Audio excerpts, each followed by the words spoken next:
नमस्कार, स्वागत है आपका उत्तर प्रदेश विशेष में। आपके साथ मैं हूं सोनल दहिया। खबरों की शुरुआत करेंगे लखनऊ से, जहां विश्वविद्यालय के शताब्दी वर्ष समारोह का उद्घाटन मुख्यमंत्री योगी आदित्यनाथ करने के लिए पहुंचे। उनके साथ deputy CM doctor Dinesh Sharma भी रहे। सीएम योगी ने दीप प्रज्वलित कर लखनऊ विश्वविद्यालय के शताब्दी वर्ष समारोह का उद्घाटन किया। राज्य मंत्री नीलिमा कटियार और अपर मुख्य सचिव गृह अवनीश अवस्थी भी मौजूद रहे। मुख्यमंत्री ने इस मौके पर कहा है कि ओडीओपी के जरिए हर हाथ को काम, हर खेत को पानी मिलेगा, हर संस्थान को इससे जोड़ना होगा। सीएम ने कहा कि 100 सालों की शानदार यात्रा के लिए लखनऊ विश्वविद्यालय को बधाई।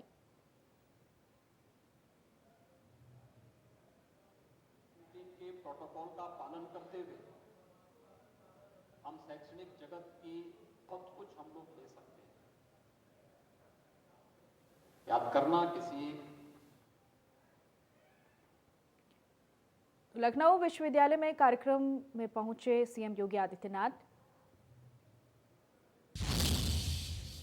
और आस्था के महापर्व छठ के मौके पर सीएम योगी आदित्यनाथ ने भोजपुरी में लोगों को शुभकामनाएं दी।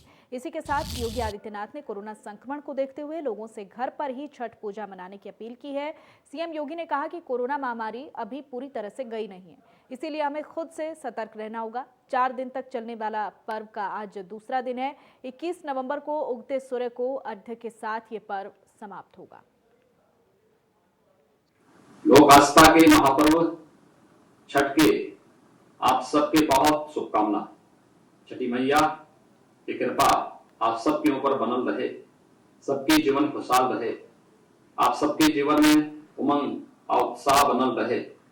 परिवार खातिर कठिन व्रत रखने वाली माता और बहन लोगों पे हमारे तरफ से विशेष मंगल कामना। जैसा कि आप सब जानते हैं कि पिछले कुछ समय से हम सब कोरोना की चुनौती से लड़ रहे हैं। आप सबके सहयोग से उत्तर प्रदेश को हम काफी बेहतर स्थिति में रखने में सफल हुए हैं। कोरोना का प्रभाव कम जरूर हुआ है, पर यह संक्रमण अभी समाप्त नहीं हुआ है। मेरी आप सबसे अपील है कि कोरोना संक्रमण को देखते हुए यथासंभव अपने अपने घरों में ही छठ पूजा करने का प्रयास करें। इससे आप भी संक्रमण से बचेंगे और आपके अपने भी। एक बार पुनः आप सब लोगों के छठ महापर्व के हार्दिक मंगल कामना। और वहीं उन्नाव में प्रगतिशील समाजवादी पार्टी के राष्ट्रीय अध्यक्ष शिवपाल यादव ने प्रदेश और केंद्र सरकार पर हमला बोला है। सरकार ने जो भी वायदे किए थे वो सब अधूरे पड़े हैं, जिसकी वजह से जनता परेशान है, किसान परेशान है, मजदूर परेशान है, सब परेशान है। भ्रष्टाचार बढ़ता चला जा रहा है। और वहीं ईवीएम को लेकर भी शिवपाल यादव ने सवाल उठाए। उन्होंने कहा कि जब तक ईवीएम से चुनाव होंगे उन्हें भरोसा नहीं है। प्रसपा अध्यक्ष शिवपाल ने कहा है कि विपक्ष की मांग है कि बैलेट पेपर से चुनाव हो। वहीं उनका कहना है कि सपा से गठबंधन के सवाल पर कि अलायंस करेंगे। हमारे सामने प्रदेश की जनता की समस्याएं हैं, महंगाई है, भ्रष्टाचार है, किसानों की, युवाओं की रोजगारों की समस्या है और इन समस्याओं को लेकर हम सड़कों पर उतरे हैं।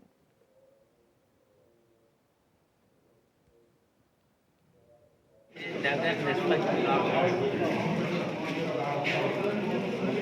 और चुनाव जब तक बैलेट पेपर से, जब विपक्ष की पूरी मांग है बैलेट पेपर से चुनाव, जैसे अमेरिका जैसे जगह पर बैलेट से चुनाव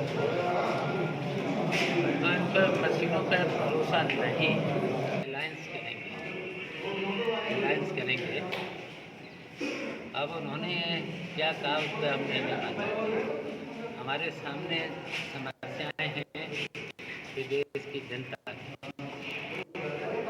इन विदेश की जनता की समस्याएं जो हैं, महंगाई है, भ्रष्टाचार है, किसानों की भूख है, नौजवानों को रोजगार मिलना चाहिए, ये समस्या है। इन समस्याओं को लेकर के अब हम प्रदेश में कूद पड़े हैं। अब सड़कों पर आ चुके हमारी प्रगतिशील समाजवादी पार्टी अब सड़कों पर रहेगी इन मुद्दों को।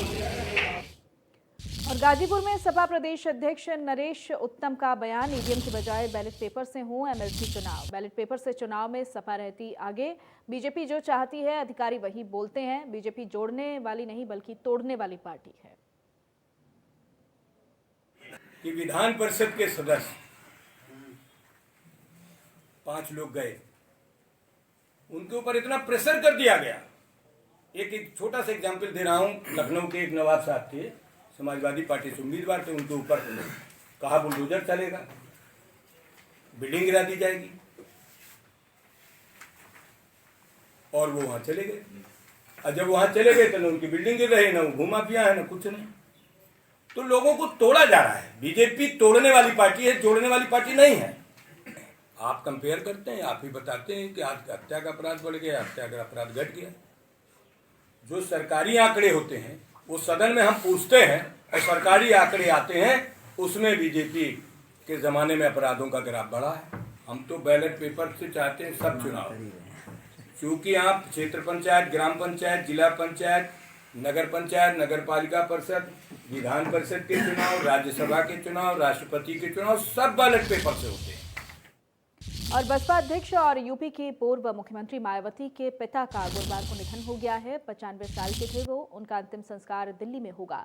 बहुजन समाज पार्टी के राष्ट्रीय महासचिव सतीश चंद्र मिश्रा की ओर से जारी शोक संदेश में कहा गया है कि पूर्व मुख्यमंत्री मायावती जी के पूज्य पिता श्री प्रभुदयाल जी का 95 साल की उम्र में स्वर्गवास हो गया है। बहुजन समाज पार्टी के समस्त कार्यकर्ताओं, पदाधिकारियों की ओर से प्रार्थना है कि दिवंगत आत्मा को शांति और शोक संतृप्त परिवार को इस अपूर्णीय क्षति को सहने की शक्ति प्रदान करें। बसपा सुप्रीमो मायावती के पिता प्रभुदयाल 95 साल के थे।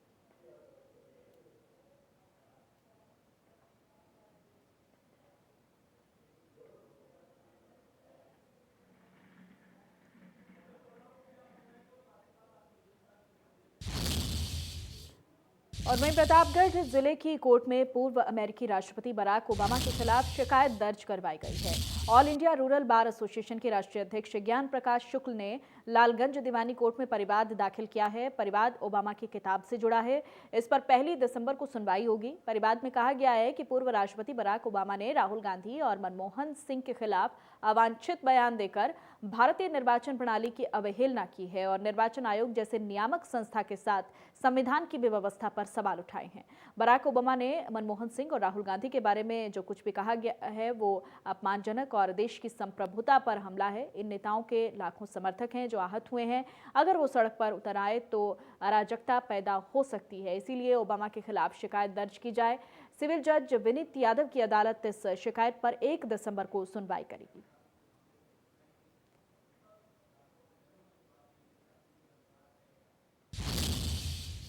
और यूपी में लव जिहाद के मामले लगातार बढ़ रहे हैं। नोएडा, बागपत और गोंडा में लव जिहाद का मामला सामने आया है। 3 तस्वीरें आपकी टीवी स्क्रीन पर। नोएडा में भी लव जिहाद का मामला सामने आया, वहीं बागपत और गोंडा से भी खबरें निकलकर सामने आई हैं जहां लव जिहाद के मामले सामने आए हैं। मध्य प्रदेश में लव जिहाद के खिलाफ कानून बन चुका है। यूपी में भी इसकी दरकार लोग बता रहे हैं। यूपी के सीएम योगी के सख्त तेवर के बीच एक और लव जिहाद का मामला सामने आया है। ताजा मामला है नोएडा का। मुस्लिम धर्म के लड़के ने नाम बदलकर एक हिंदू लड़की को पहले अपने प्रेम जाल में फंसा लिया और उसके बाद उससे शादी कर ली। इस दौरान पीड़िता का यौन शोषण किया गया, लेकिन पीड़िता को जब इस बात का पता चला तो उसने विरोध किया। अब आरोपी पीड़िता से अलग होने के एवज में 25 लाख रुपए की मांग कर रहा है। डरी सहमी पीड़िता ने सेक्टर 20 कोतवाली पुलिस से शिकायत की है। पुलिस ने आरोपी के खिलाफ धोखाधड़ी का केस दर्ज कर मामले की जांच शुरू कर दी है। पीड़िता ने मुस्लिम युवक पर झूठे दस्तावेज दिखाकर शादी का आरोप लगाया है।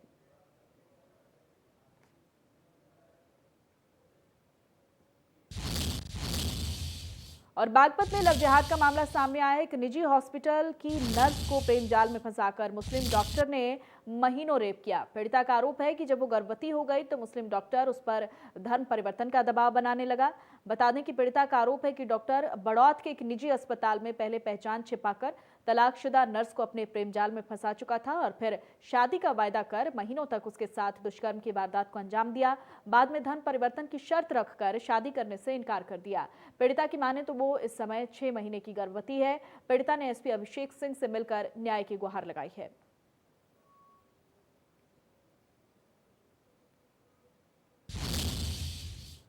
और लव जिहाद के मामलों में अब तक मुस्लिम युवकों पर ही आरोप लगते रहे, लेकिन इस बार राजधानी दिल्ली में एक ऐसा मामला सामने आया है जहां मुस्लिम महिला पर ये आरोप लगा है। दरअसल गोंडा की मुस्लिम लड़की नाजरीन ने फेसबुक पर सोनिया नाम रखकर दिल्ली के एक हिंदू लड़के से शादी की, प्रताड़ित कर धर्म परिवर्तन करवा के खतना करवाया। इस संबंध में नाजरीन के पिता ने आरोप लगाया है कि साल 2018 में मोहित ने उनकी बेटी को नशीला पदार्थ खिलाकर बलात्कार किया और आधार कार्ड पर नाम बदलवाकर लक्ष्मी रख दिया। इसके साथ ही आर्य समाज मंदिर में धर्म परिवर्तन करवाकर हिंदू रीति रिवाज से शादी कर ली। साथ ही पिता का कहना है कि मोहित का आरोप निराधार है। मैंने कोई धर्म परिवर्तन यहाँ नहीं करवाया और ना ही खतना करवाया। मैं चाहता हूँ कि मोहित डाइवोर्स दे दे।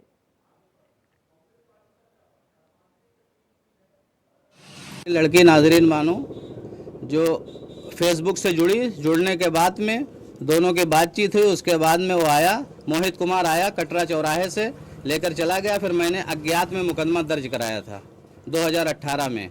मुकदमा दर्ज कराने के बाद यहाँ स्थानीय पुलिस गई। पुलिस कुछ दिन के बाद उस लड़की ने फ़ोन किया। उसके बाद में यहाँ के स्थानीय पुलिस गई। पुलिस के साथ में हम लोग लेकर आए। आने के बाद में फिर पुलिस ने कोई कार्रवाई नहीं किया। फिर उसको वहीं यानी वहीं से दोनों को छोड़ दिया। कैसे पता चला कि लड़की आपकी वहाँ? वो लड़की ने किसी तरह से फ़ोन किया था मेरे पास में कि अब्बू आके यहाँ से ले चलो। तब मैंने स्थानीय पुलिस को खबर किया। तब स्थानीय पुलिस वालों ने फिर मेरे साथ में भेजा पुलिस को। फिर वहाँ से जाकर हम लोग लड़की को लेकर थाने पे आए। कहाँ से? यानी नागलोई मेट्रो स्टेशन के पास से एक सेक्टर, हाँ सलमान कुछ ऐसे था, दिल्ली से लेकर आए मेट्रो स्टेशन के पास से। फिर उसके बाद में लाने के बाद में पुलिस के हवाले किया। फिर पुलिस कार्रवाई अपनी करती रही। करते करते फिर दोनों को उसको छोड़ दिया। फिर वो भी बाद में आया, फिर उसको भी छोड़ दिया, मेरी लड़की को भी। और आगरा में नहीं थम रही है नगर निगम की मनमानी। प्रदूषण कंट्रोल बोर्ड के हंटर के बाद भी मनमानी लगातार जारी है। आगरा फोर्ट पर कूड़े के ढेर में आग लगाई गई। धुएं में उड़ रहे एनजीटी और टीटीजेड के आदेश। प्रदूषण बोर्ड ने कुछ दिन पहले लगाया था 32 लाख का जुर्माना। जुर्माने पर मेयर नवीन जैन का बयान, प्रदूषण कंट्रोल बोर्ड जिम्मेदारी का नहीं करता निर्वहन। मैं कह रहा हूं कि ये जुर्माने की नौबत क्यों आई? अगर पॉल्यूशन कंट्रोल विभाग पहले से सक्रिय होता, जो नॉर्म्स हैं इनके, उन नॉर्म्स का क्यों नहीं पालन कराया इन्होंने?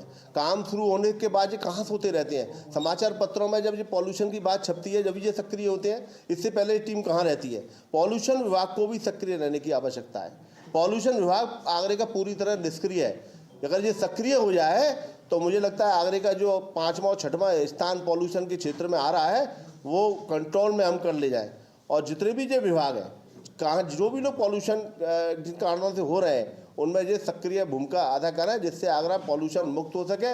आगरा में अनेक प्रकार की बीमारी, लंग्स की बीमारियां इनके पॉल्यूशन के होने के कारण से हो रही हैं। सांस लेने में दिक्कतें लोगों को हो रही हैं। अगर ये पॉल्यूशन ठीक हो जाए तो हमारे यहाँ शहर के अंदर जो बीमारियां फेफड़ों से संबंधित है, उस पर रोक लग सकती है।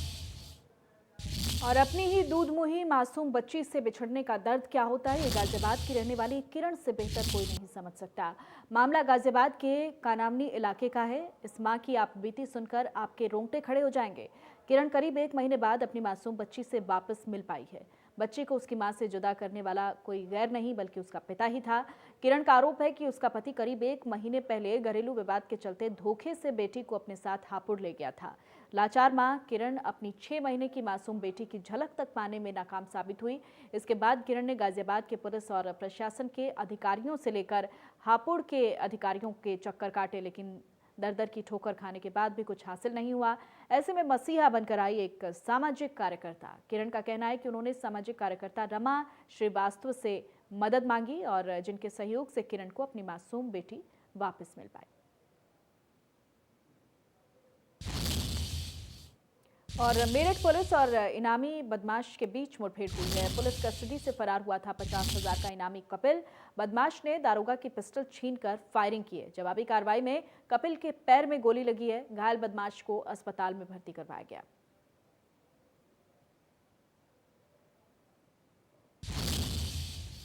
और बलरामपुर में पुलिस का इकबाल खत्म होता नजर आ रहा है। एक वीडियो वायरल हो रहा है जिसमें कुछ लोग मारपीट और बोलेरो को तोड़ते नजर आ रहे हैं। घटना 13 नवंबर की बताई जा रही है। कोतवाली नगर क्षेत्र के धर्मपुर इलाके में महेश मिश्रा प्रधान के घर के बाहर खड़ी बोलेरो में कुछ अराजक तत्वों ने जमकर तोड़फोड़ की है। गाड़ी पर पत्थर मारे और गाड़ी का गेट उखाड़ दिया। घटना के बाद सभी लड़के मौके से फरार हो गए।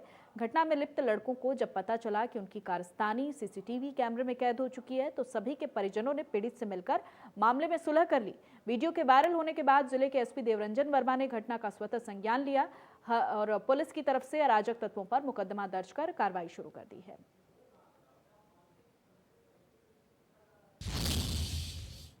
और मुरादाबाद के थाना सिविल लाइन क्षेत्र के चंदन नगर कॉलोनी में उस समय हड़कंप मच गया जब 15 साल की छात्रा ने फांसी लगाकर खुदकुशी कर ली। मृतका 8वीं कक्षा की छात्रा थी।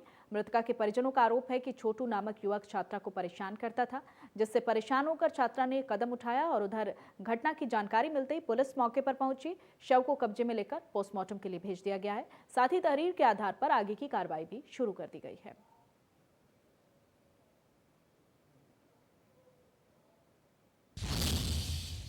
और बहराइच जिले में अपराध थमने का नाम नहीं ले रहा है। खैरीघाट इलाके में युवक की हत्या कर दी गई। युवक की हत्या के बाद उसके दोनों हाथ पैर और गले को रस्सी से बांधकर शव को नहर के पास फेंक दिया गया। घटना से इलाके में सनसनी फैल गई है। फिलहाल पुलिस ने केस दर्ज कर जांच शुरू कर दी। खैरीघाट के ग्राम भकुरा मौजा बसंतापुर में परशुराम पुत्र आत्माराम साहू, जिनकी उम्र लगभग 22-23 वर्ष है, का शव आज बरामद हुआ है। प्रारंभिक जानकारी के अनुसार इनके ससुराल से संबंध अच्छे नहीं थे और पत्नी अलग रह रही थी। इस संबंध में पूछताछ के लिए ससुराली जनों को हिरासत में लिया गया है। साथ ही परिजनों की तहरीर पर अभियोग पंजीकृत कर अग्रेतर विधिक कार्रवाई प्रचलित है। सुबह ठेला चलाता था ठेलिया, और फिर शाम को जब घर नहीं आया और इसके बाद में जब जांच सुबह देखभाल हुआ, चेहरा ढूंढा गया, तभी मुझे यहाँ पे लोगों से, राहगीरों से पता चला कि वहाँ पे नहर के पास किसी ने मर्डर कर दिया है। आपको क्या लग रहा है? हमको कोई गांव में तो खास दुश्मनी थी नहीं। इसकी जो औरत थी, ये 15 दिन 2 हफ्ते से ऊपर हुआ है, जो यहाँ कोला में आई है और यहाँ पे रहती मिहीपुरवा में इसका ससुराल था। और वहीं निजीकरण के खिलाफ फूटा रोडवेज कर्मियों का गुस्सा। सड़क पर उतरकर कर्मचारियों ने प्रदर्शन किया है। रोडवेज कर्मियों ने सरकार के खिलाफ नारेबाजी की है। रोडवेज बस अड्डे पर कर्मियों ने विरोध प्रदर्शन किया।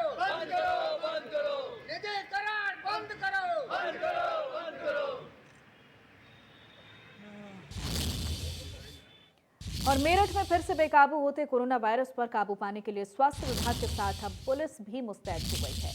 शहर और देहात के इलाकों में बिना मास्क सड़कों पर निकले लोगों के पुलिस ने चालान काटे हैं।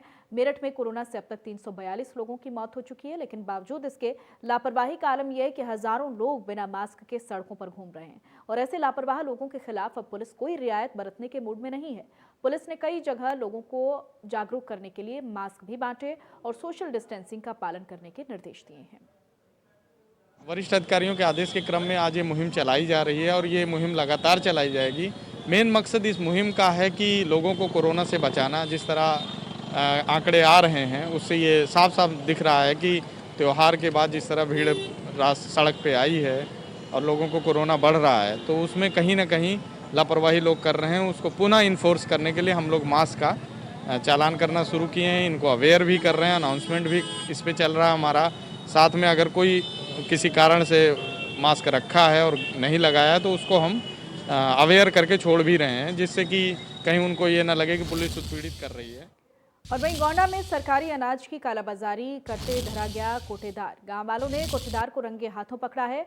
कोटेदार को पकड़कर पुलिस को सूचना दे दी गई है। मौके से 22 क्विंटल अनाज बरामद किया गया है। पूर्ति निरीक्षक कर रहे हैं मामले की जांच। नवाबगंज के चौखड़िया गांव का ये मामला है।